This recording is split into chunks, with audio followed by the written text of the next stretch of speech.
Welcome back to the Citizen Channel. I hope you're all staying safe and well. And another, depressing match report. We don't have too many of these to do we, guys? But we're going to have a look at Manchester City 2, Liverpool 3, of course, in the FA Cup semi-final at Wembley on the 16th of April, a 3:30pm kickoff. So we're all down there on the coaches. Interesting trip. Yeah, I went with an official supporters club, so it went fairly well.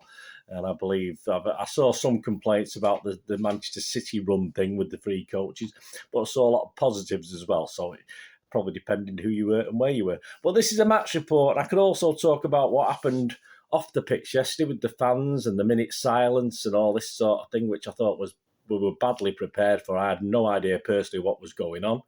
I'm not going to make an excuse for any City fans who did start singing during that, but I think there are excuses. So, I will, if you follow my Twitter account, I put certain stuff on there. And I may do a vlog on it on the support in general yesterday from the not selling out to the support in the stadium to what's going on. But I'm not decided yet, guys. I'm quite busy this week. But so anyway, I want to talk the match today. I don't want to talk that, but obviously I've been on other podcasts and stuff. So if you do follow me on there, I'll probably have things to say on there. So please check in with Bolt from the Blue and MCFC Hibs, Dugout Daily, stuff like that. And just check out my views on that minute silence and support in general yesterday, which...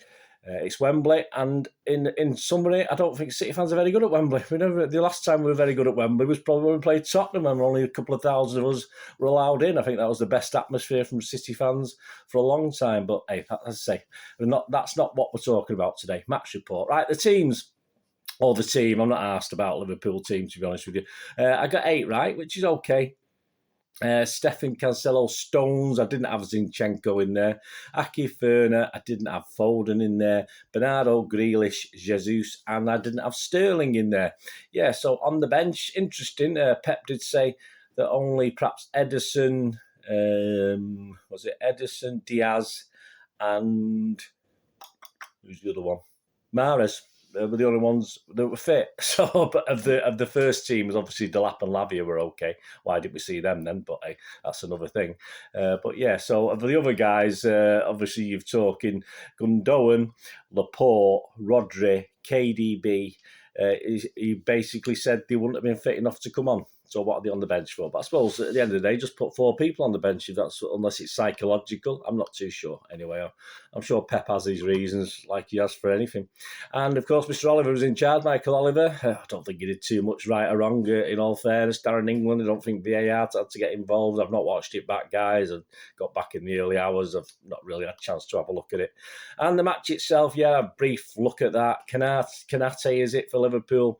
We were sort of bullied all over that box, weren't we, for that corner after just 9 minutes. Even if Ederson had been goal, he certainly wouldn't have saved that, I don't think. I just thought defensively, once your keeper isn't going to try and come for something like that, which he probably has no right to, it was perhaps too far out for him. You rely on your defenders, and I think we just got bullied all over. Van Dijk come ploughing through. There may have been what could have been adjudged a foul 2 or 3 seasons ago when they were getting a bit thingy with corners. But no, I think we just bullied out of it. 1-0, not the greatest start. And of course, there wasn't much going on. It's a Wembley final. There never usually is. It's not all blood and thunder at the start. 17 minutes. Stefan, total disaster, takes too long. Mane slides in and it deflects into the goal. Simple as that. We'll talk about players in the player ratings in a moment. 27 minutes of yellow for Jesus for a foul on Diaz, which was fair enough. Liverpool players were getting yellow cards all over the place because, again, they were quite physical. 45 minutes. Yeah, we can't even keep it to 2-0 going at half-time. Regroup, can we? Again, basic football errors. A good goal, not a bad goal. I thought Stefan probably didn't have much chance. He perhaps could have done better with it, but it was Mane blast zone, and it looks like a good goal. And it's 3-0, and it's all over. It's all over. All right, we got back into it, but it's all over. But did we have the capability or personnel to get back? Probably not. A shocking first half by the players, and I did put here when I was writing up report and the City fans. But you can't blame the City fans to some extent. It was sort of doom and gloom from the 9th, 17th minute, and Liverpool fans are the same. Once on 47 minutes, we got a goal back. We didn't hear from them until about the 80th minute, so they don't have any room to talk or say they get behind the team when things aren't quite going well. Like most fans, you do struggle to get going. 47 minutes, great play by Jesus, who moved brilliantly and laid it off for Grealish, who took the goal well. 55 minutes, Jesus gets a bit of a push, a bit of a moan, but Alisson sort of smothers the eventual shot anyway. 70 minutes, this is the chance. 3-2, 20 minutes left. Hey, game on. Perhaps Pep might throw a sub on. We didn't realise that half the subs were injured by the time, while we were there, but perhaps he could throw something on for 20 minutes. But Jesus threw on goal, 1-on-1. Yeah, unfortunately, not the greatest finish, and he allowed Alisson to save it. But that's it. It would have made the last 20 minutes very interesting, but obviously we missed that opportunity. 83 minutes, Mahrez for Jesus. Why bother? No, I don't see the point on 83 minutes. 91 minutes, of course, Mahrez down the right, so at least he did something useful, and it deflects into the path of Bernardo. Again, not the greatest of game, and he made it 3-2 with 3 or 4 minutes left. Come on, City, we can still do this. Probably couldn't. I mean, Liverpool just had to be a bit sensible and run the game down. But we did have chances, didn't we? Fernand, Mahrez and Sterling all had attempts. They were either over or deflected over or saved. And of course, Stefan then made a pretty good save from Firmino to sort of at least end the game on a high, which obviously hadn't been his greatest moment, had it, in all fairness. And a Sterling free kick that just was absolutely pathetic. Why Sterling's taking free kicks? I have no idea at that stage of the game. Then again, who else was there to take them? Probably no one. But it was a rubbish free kick, so what's the point? The stats, interesting stats. City, 10 shots, 6 on target. And Liverpool, 11 shots, 7 on target. So 3-2 probably reflects the game on that basis, but it probably doesn't. On target, possession, just 49% for City. That says it all. We just couldn't keep hold of the ball. We couldn't find players. We were rushed into everything because that's how Liverpool played the game. That's how they play normally, but obviously with our, not makeshift, but our bit of a change in defence, we just couldn't cope with that pressure. Pass completions, absolutely awful. I think this is probably City's worst of the season, 78%. I mean, minimum I've seen, I can go back and look at everything, but I'm sure the minimum I've seen is 84, 85%. And as you say, as I've said before, it's usually up towards 90%, even more. 82% for Liverpool, so not that fantastic in themselves. On to the player ratings, guys. I'm going to start with a 6. As I say, as a team performance, I felt the second half was papering over the cracks of a pretty dire first half performance. Zach Steffen, right from the start, says Stuart. This is Stuart's ratings, and I'll give you my little thoughts. Right, Zach Steffen, right from the start, Stuart said he looked haunted by his error against Chelsea last year. This one was even worse, and his belief drained away. So Stuart's been a bit mean. He's giving 3. I give him 5. I thought he was poor, but it's not his fault. Pep picked him. Simple as that. I wouldn't have picked him. I put him in my team because I knew Pep would pick him, but he did give us a little bit of hope in his press conference when he was questioned on it. He said he hadn't made his mind up, so I thought he'd seen sense. But I'm not going to particularly pick on Zach Steffen. Zach Steffen has certain limitations to the City way of playing, and when he plays, it shows. And I'll be honest with you, his last 2 or 3, I think the Peterborough away, the Southampton, in the FA Cup, I don't think he's played very well. And this is just his 3rd game on the trot where he was absolutely appalling and he couldn't cope with the pressure of being put into that sort of game. I'm sorry. Zach Steffen, he is a number 2. And for me, whether you like to keep people say, well, he's not going to get a game otherwise. He had plenty of games. You just don't play him in a top game like this. You had your Wickham, you had your West Ham away, you had your Peterborough, you had your Fulham. You had your Southampton. So he's got loads of games for a number 2. So why give him an important one like this? It's rubbish. He doesn't need it. Anyway, Pep picked him. Wasn't his particular fault, but I'll give him 5. Stuart only give him a 3. Cancelo off the pace in the first half, but he stepped up after the break, says Stuart, as the Blues rallied. We did. Too little too late, as Liverpool perhaps relaxed a little too much. Stuart's given him a 6. I'll give him a 5.5. I thought obviously in the second half I got a better view of him because he was up towards where I was, but he sort of didn't really work for me defensively or offensively. He didn't really create that much. John Stones, Stuart said, picked up where he left off in Madrid, barely putting a foot wrong in the defence under the cosh. Yeah, I thought he played very well. Stuart's given him an 8. I'll give him a 7, just one more than the best. He did the best he could in the circumstances, I think. All right, if we're going to let him 3 goals, he's got to be partly to blame at some stage, hasn't he? But he couldn't say, yes, he specifically did or didn't do this. Nathan Ake, Stuart said his cameo in The Wonder earned him a start and was one of City's better performers on a difficult day. Stuart's given him a 7. I've just given him a 6.5. there were some errors, but I thought, he played his heart out, and all credit to him. Again, he's part of a defence who let 3 goals in, but yeah, again, you couldn't say, yes, that was his fault. So I'll give him a 6.5. Another good display by Aki for me, considering the circumstances. And the guy who probably didn't cope with the circumstances, and you can't blame him. So although I'm not giving a fantastic mark, I'm not going to hold him accountable for it because of the circumstances. Of course, I'm talking Alexander Zinchenko. Stuart said, battle game was to keep Mohamed Salah quiet. He did, but his dodgy headers to hand the Egyptian a chance almost undid that good work. Yeah, so Stuart's giving him a 6. I'll give him a 5.5. I thought it was generally poor. I don't think he coped that well. I think he made lots of mistakes. But as I said, 5.5, I'm not going to have a total downer on him because of the circumstances, and being asked to play under these circumstances, he's never going to be right at it, is he? Let's be honest about it. Fernandinho struggled to get a foothold, says Stuart, in the first half, but he roughed it up and was king of midfield in the second half. So he's given him a 7. I give him a 6.5. Yeah, he misses something now. Of course he does, but there's little signs of the old Fernandinho, but he is what he is, and obviously he's going at the end of the season. I'm sure he enjoyed playing at Wembley. I'm sure he didn't, excuse me, enjoy the result, but obviously I think he made good effort. So Stuart give him a 7, I give him a 6.5. Bernardo Silva looked mentally jaded in the first half, but somehow rallied and got City functioning after the break. Stuart's give him a 6. I've given him a 6.5. I thought it was quiet in the first half. He scored a goal, so that's always worth a point for me. Yeah, he probably would have been 5.5 without the goal, but I've been kind to him because I just think these games are a little bit too far now with Bernardo. I think at this time in the season, we can't afford to be without him, but I just think he needs to take a step back, or Pep needs to play him in a different role because he is struggling. But we've got 9 games left, haven't we? Potentially 10, so I don't know when he's going to get a break. Grealish, good finish this year, but he was absent from viewing the first half and not a lot better in the second half. Yeah, so I'll give him a 5.5. I say I give a point for a goal, but that's probably what it was. I thought he didn't do enough on the day. I thought players like Grealish, he's got to try and take people on and win free kicks and stuff like that. And when he did get the ball, it didn't quite work against a good team. So perhaps he just isn't good enough. Simple as that. But very disappointed. You know me, I like Jack Grealish, but no, he didn't do much. Jesus, City's best attacking asset, says Stuart, creating Jack Grealish's goal and knocking Liverpool back 4 out of their comfort zone. He's given a 7. I've given him a 6. I thought it was better. I thought it was okay. And he played some okay stuff. But again, he just that chance he missed, etc. Just not good enough for me from Jesus. But overall, the team perhaps just wasn't all together anyway. So I think my scores are reflecting that today.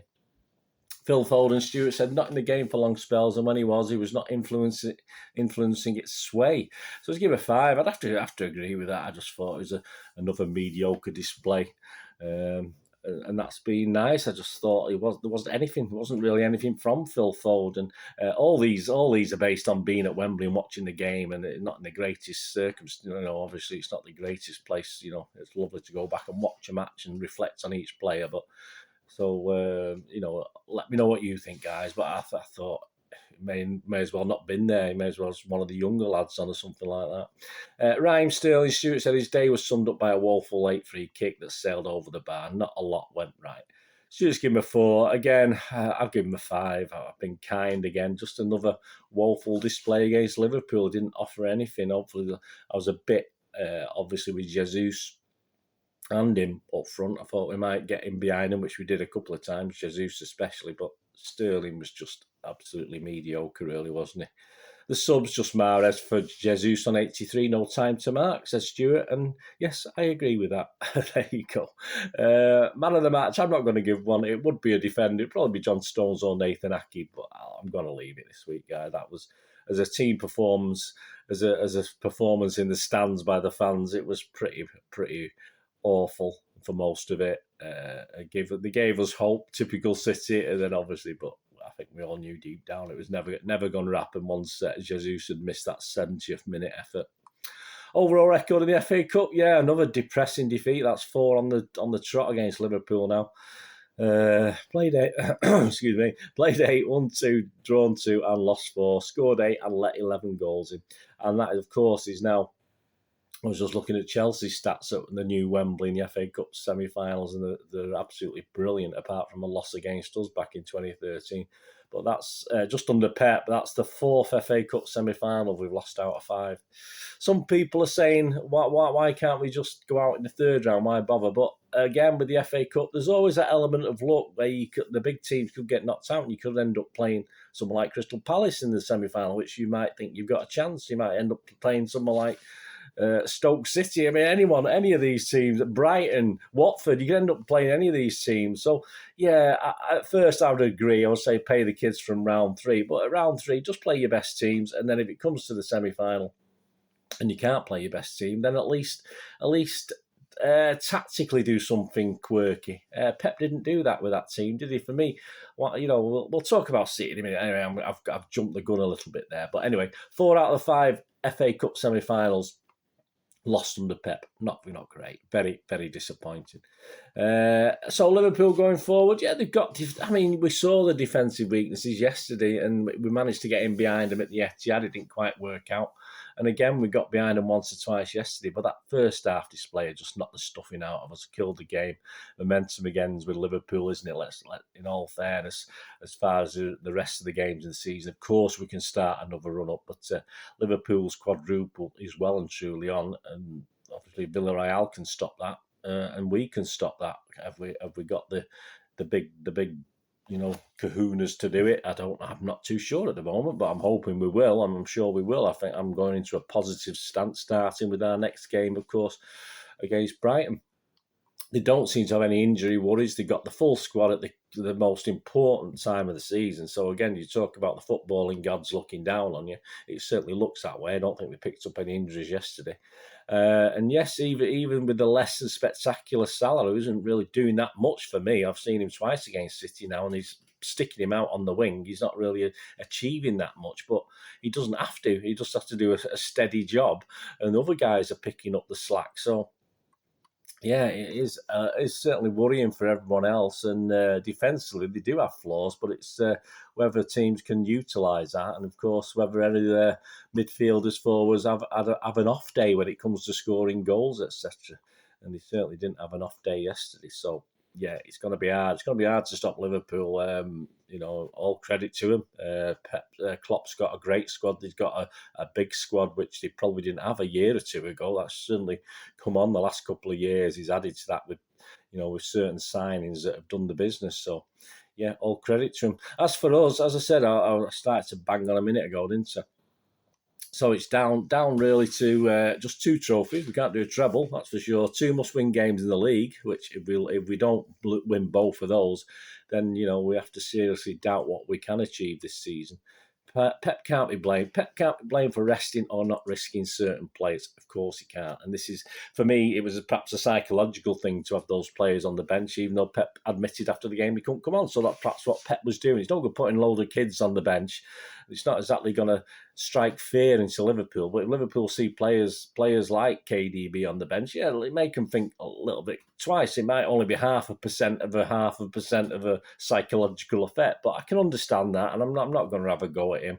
I can understand that. But what I can't understand is why Edison didn't play in this. As I said, I went on before, didn't I? I think a second keeper gets enough chances in other games, and there will be even the odd Premier League game where he can get a game as well if things go to plan. And if he hadn't picked an injury up, he would have got a game or 2 earlier in the season, wouldn't he? So, yeah, I'm sorry. There's only probably, 2 or 3 teams City play that would need your best team. And obviously, if it falls that we play a semi-final against a team like Liverpool, then Edison should be in goal. I'm not saying he could have saved everything or we would have won the game, but at least it gives the defence that basis. And Liverpool have already admitted that they targeted Stefan because of his, because they know he's not as good or clever as Edison. Yes, Edison's not perfect. There's a lot of people on Twitter saying, he never makes mistakes. Of course he makes mistakes, but that doesn't mean our defence isn't far better when he's playing. So I think if Pep has to be criticised about just one thing yesterday, is that Edison didn't play. He were hinted that he might play in the press conference, and I'm sorry he bottled out and went for sentiment or whatever it is, and we got punished for it, and that has to be on Pep, although he he probably picked the correct team. That was just one change that may have had an influence. It might not have had an influence, but I think Pep was taught, as usual, he's not perfect and he makes mistakes. In my opinion, I'm not perfect. I make mistakes, but in my opinion, Ederson should have played in that game. And I said before, it's not hindsight. I said before the game, I've stuck Stefan in because I know Pep will play him, but I didn't want Stefan to play. If you watched any of my pods or follow my Twitter account or watch any of my vlogs leading up to this, I didn't want Stefan to play. So there you go. Big miss, of course, without Diaz and Laporte in front of him, so it makes the defence weak. And all credit to Aki and Stones, I thought they played very, very well. And you can't compensate for a good goal, a bullied goal, if you like, that header. I don't think anyone you could, unless we've got to be stronger, of course, defending. And you can't compensate for an error by your keeper. And that third goal, as I say, it just came at a really bad time for City on the stroke of half time. We just should have been keeping things tight, and perhaps we lacked a leader on the pitch. Ferner's there, but at the back, and Diaz is our leader. And Diaz was fit, apparently. Pep said he could have come on. So, again, I'm not going to say, keep him for the last few games, but perhaps Pep missed something there as well. If he's fully fit, perhaps he should have started the game and been took off at some stage. But, yeah, so there you go. Yeah, up front as well, just a quickie. We did have Delap on the bench. I mean, Liverpool, again, to Liverpool's advantage was playing Stefan in my mind. To Liverpool's advantage was playing Grealish, Jesus and Sterling, because Liverpool know their faults and their skills and their positives, but they don't know like someone like Delap. So why doesn't Pep just play Delap? If he's going to play a weakened team, which he's doing, if he knows he can't bring certain players off the bench, which he knew, just put Delap in. Just make Klopp think a bit. Just make the Liverpool players think a bit. They don't know this Delap. They don't know Delap. They probably have a little. Of course, they know something about him. They'll do all this thing before the game, but just Pep again, please. Just if you're going to give them advantages by playing a weaker defence and a weaker keeper, at least give them some disadvantages. Give them something to worry about. I'm sorry, Pep. I mean, I know Delap's not been playing, but whose fault's that? It's not Delap's fault. And I just thought he would have mixed it up a little bit. So anyway, guys, I don't want to bang on too long. It's 20-odd minutes now. And I just wanted to sum up this game. And I just thought it was odd. And there's certainly no substitutions, even for the last 20-minute ones. As Jesus had scored that and made it 3-2. But, fling Delap on. I don't know, just to confuse him at that stage. Just bring him on at some stage. Good God, we're getting beat 3-1 with 10 minutes to go. Just stick him on. Pep was... no real big criticism of Pep's team selection, just his thought process while we're playing a game. And we know that, don't we, guys? We know that's one of his weaknesses. He sticks with what he's got and hopes it works. And most of the time it does. But occasionally, like yesterday, he just wants something a little bit different from him. So there you go. That's it, guys. Liverpool, not at the best by a long way. Deserved the win overall. Of course they did. And the 2 goals we got in the second half just sort of papered it over, really. But anyway, thanks for joining with me and listening. Let me know what you think, guys. Let me know your player ratings and any thoughts or in general. And am I being daft or saying anything silly? Just let me know. It'd be great to hear from you. But onwards and upwards, we get over it, don't we? We move on. We have to. Life's, there's more important things in life, of course there is. So join me. There's a history vlog out there for the Brighton game. Taking us back to a game back in 1985. Even the Smiths get a mention. There you go. Who say I'm not cool with the kids? Well, cool with the old ones anyway, with the Smiths. Of course, we'll be check out that history vlog. And of course, there will be a preview show probably on the Monday and an odd show. Yes, another win for the charity, for the CHRISTIE, thankfully, with under 10 corners. Yes, there's only 8, so there you go. Happy days. All right, the other one didn't turn out, but less said about that, the better. But another win for the charity, more money in the pot. So at least something good to come out of the day. Anyway, so thanks very much. As I said, I've not touched upon the fans and the minute silence thing. I might do a vlog. I probably won't because time doesn't allow. But check out my Twitter and check out other pods and vlogs I'm on and stuff like that for any views I might have on that as well. So thanks for watching, guys. Please, until we meet again, I only ever ask one thing, don't I? Please stay safe, Blues. Come on, City. Thanks for watching. Bye for now.